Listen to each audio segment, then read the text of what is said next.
English teacher, Part 17. Audibility. Speak loudly, enough for all to hear, but not so loudly that you irritate your listeners. Clarity. Use your words and sentences structures that are descriptive, concise, and suited to the listener's level of understanding.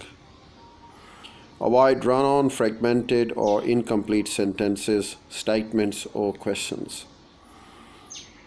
Precise enunciation. Pronounce each word distinctively with crisp initial and final sounds. Avoid sloppy runs-on and such as gonna, kinda, and won't ya. Use phrasing to clarify the meanings. Variety and emphasis. Vary your rate of speaking and the volume, inflection of your tone and your voice. Avoid slipping into the monotones. Correct language. Use correct grammar and sentence structures and avoid slangs and formal expression. Lack of mannerisms. Eliminate mannerisms of speech that distract and annoy the listeners, such as frequent repetitions of okay, or throat clearing.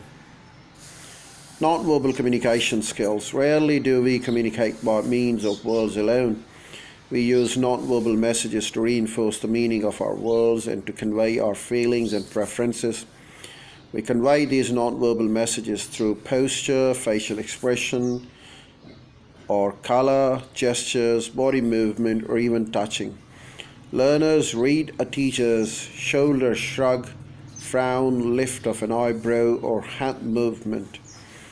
Though the teacher may be unaware of the nonverbal messages that he or she is sending, messages that reflect lower expectations or negative attitudes of teachers can hinder the social and intellectual development of children from minority cultures.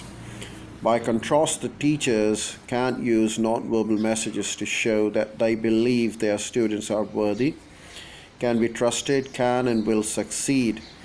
To this end, you should learn to recognize and make positive use of nonverbal messages, including those listed ahead. Eye contact. Make each student feel that you are personally noticing, addressing, or including him or her. Look at the person you are addressing rather than directing your gaze to your notes, the chalkboard, or a particular spot or object in the room.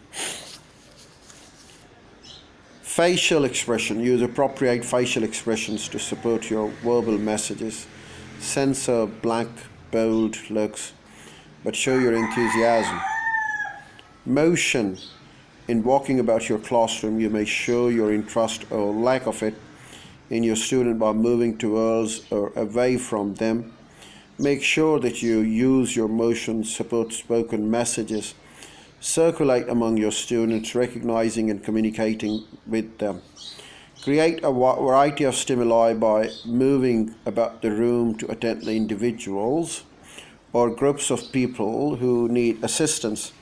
Focus attention on the lesson by approaching the chalkboard or the other teaching aids while maintaining eye contact with your students. Gestures.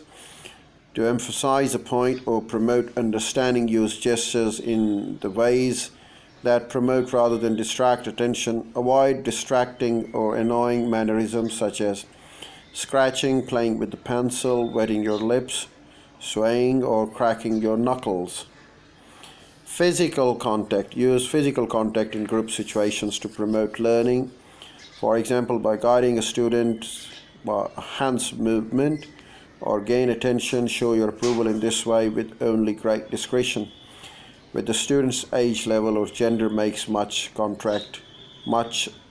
such a contact appropriate. Silence. Use silence to gain attention, to emphasize a point, to provide students with thinking time, or deal with minor disruptions. Space and time as communicating tools.